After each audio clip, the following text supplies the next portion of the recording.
By the end of many days, I used to stop and quietly ask myself a painful question. What did I truly accomplish today? I felt busy. My phone was constantly active.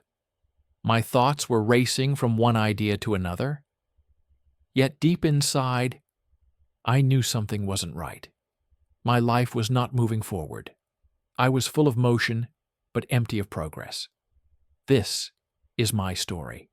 And it is a story about time, the invisible force that can either build your future or silently steal it.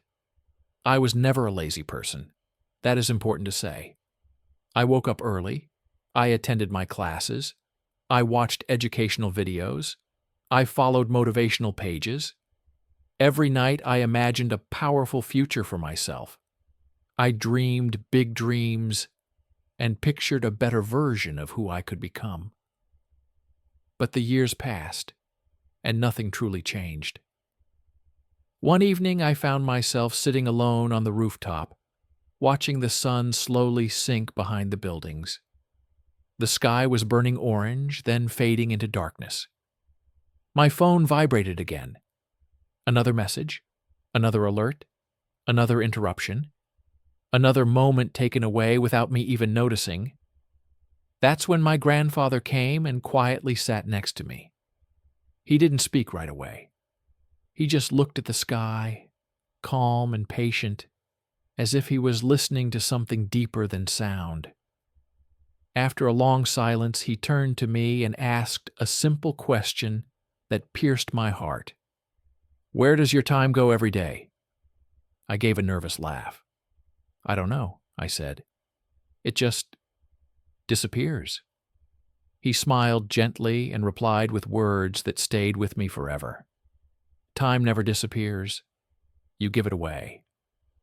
The next morning, he handed me a small notebook.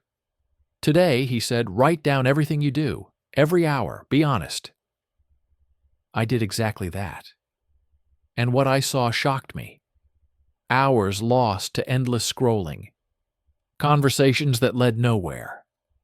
Simple tasks stretched into long delays. Important goals postponed again and again. Only a tiny part of my day was actually building my future. That night, my grandfather told me, "Successful people don't have more time than you. They simply protect it." From that moment on, I didn't change my dreams. I didn't lower my goals. I changed my choices. I learned one powerful rule. If something doesn't grow your mind, your skills, or your character, you must limit it. I didn't erase joy from my life. I didn't become extreme. I became intentional. Mornings became a time for learning. Afternoons became a time for action. Nights became a time for reflection. Even one focused hour a day began to multiply. Days turned into weeks. Weeks turned into months. Something incredible happened. Life felt calmer. Progress felt real. Confidence grew quietly. Not because I worked more, but because I stopped wasting time on what didn't matter. 1 year later, I stood on the same rooftop, the same sky, the same city, but I was no longer the same person. My grandfather asked again, "Where does your time go now?" I smiled and answered, "Where I decide it should." He nodded and said, "That is where success truly begins. Not when money arrives, not when applause comes, but when you respect your own time. Time is not your enemy. Distraction is. Success does not demand more hours. It demands better decisions inside the hours you already have. Every minute you spend is a vote for the life you are creating. Choose wisely. Your future is being shaped quietly by what you do today.